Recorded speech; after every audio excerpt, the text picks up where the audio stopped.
नमस्कार दोस्तों, राधे राधे, जय श्री कृष्णा। आज मैं सबसे महत्वपूर्ण और सबसे प्रसिद्ध पर्व छठ पर्व के बारे में बताने जा रही हूँ, जो साल में 2 बार मनाया जाता है। इसमें चैत में एक बार छठ मनाया जाता है और एक बार कार्तिक मास में।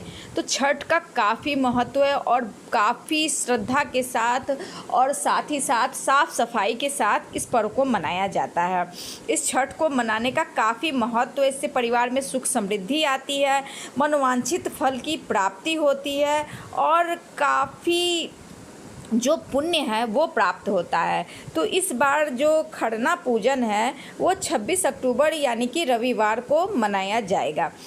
इस दिन व्रत है और सूर्यास्त के बाद छठी मैया को खीर और रोटी, जो एक प्रसाद के रूप में होता है, उसका भोग लगाते हैं। और अगले दिन, उसके सोमवार के दिन, आपको छठ व्रत का शाम का अर्घ दिया जाएगा। उसे संध्या अर्घ कहते हैं और एक सुबह का अर्घ होता है।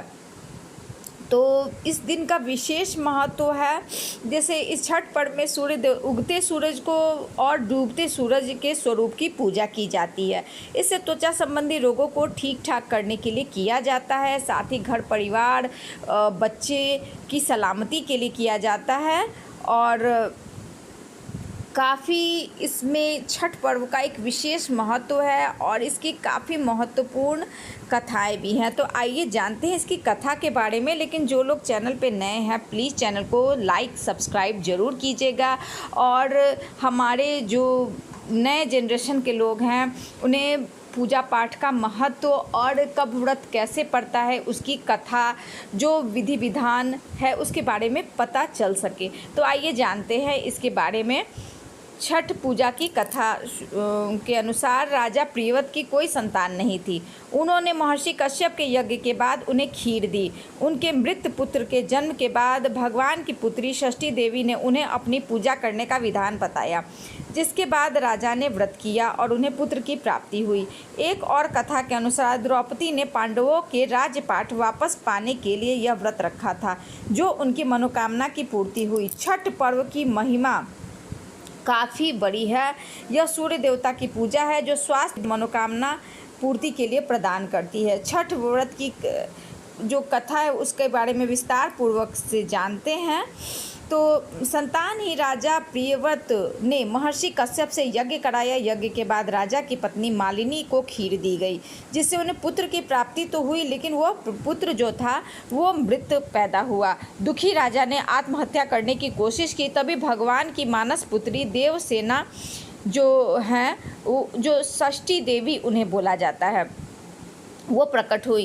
देवी ने उन्हें कार्तिक शुक्ल पक्ष की षष्ठी को अपना व्रत करने का निर्देश दिया। इसके बाद राजा को संतान की प्राप्ति हुई।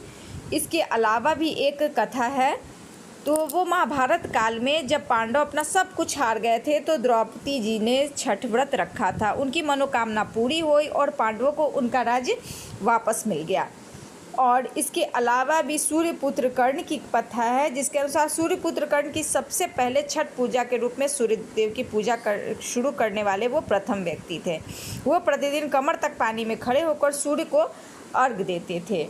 तो ये सब काफ़ी महत्वपूर्ण चीज़ें हैं और छठ पर्व का जो महत्व है वो मैं बताने जा रही हूँ कि सूर्य भगवान को आरोग्य का देवता माना जाता है। यह त्वचा संबंधी रोगों से भी मुक्ति दिलाते हैं। शारीरिक मानसिक स्वास्थ्य के लिए किया जाता है। आत्मविश्वास की भावना जागृत करते हैं। यह व्रत संतान की प्राप्ति की कामना और उनकी सुरक्षा के लिए विशेष रूप से माना जाता है। यानी कहने का मतलब, अगर आपकी संतान नहीं हो रही तो भी इसके लिए मन्नत मानी जाती है। काफ़ी लोगों की मन्नत भी पूरी होती है। इसमें सुख समृद्धि खुशहाली आती है। प्रकृति से जुड़ा हुआ यह पर्व है। इसमें नदी और पानी का महत्व है। प्राकृतिक फलों का उपयोग किया जाता है और यह सभ्यता और संस्कृति का विशेष महत्व दोहराता है। भारत में विशेषकर बिहार, झारखंड यानी देश का ऐसा कोई भाग नहीं जहां छठ पर्व न मनाया जा रहा हो। और छठ पर्व देश में क्या विदेशों में भी मशहूर हो रखा है और ऐसी कोई भी जगह नहीं जहाँ छठ पर्व न मनाया जा रहा हो।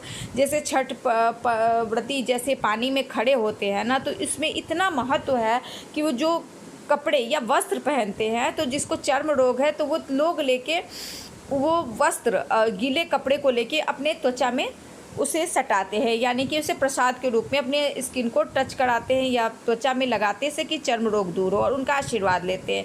यहाँ तक व्रती के कपड़े भी धोने से काफ़ी पुण्य की प्राप्ति होती है, मनोकामना की पूर्ति होती है। व्रती की सेवा करने से भी काफ़ी आपको पुण्य प्राप्त होगा। यहाँ तक छठ व्रत में अगर कोई प्रसाद बना रहा हो, आप उनकी मदद कर दीजिए तो उसमें भी आपको महापुण्य की प्राप्ति होगी। कहने का मतलब छठ व्रत का एक एक महत्व काफ़ी शक्तिशाली होता है दोस्तों। तो जो लोग इस व्रत को जानते हैं उनके लिए इसकी महिमा अनंत है। और अगर आपको ये वीडियो अच्छा लगा हो तो चैनल को लाइक और सब्सक्राइब ज़रूर कर लीजिएगा। राधे राधे, जय सूर्य देवता की।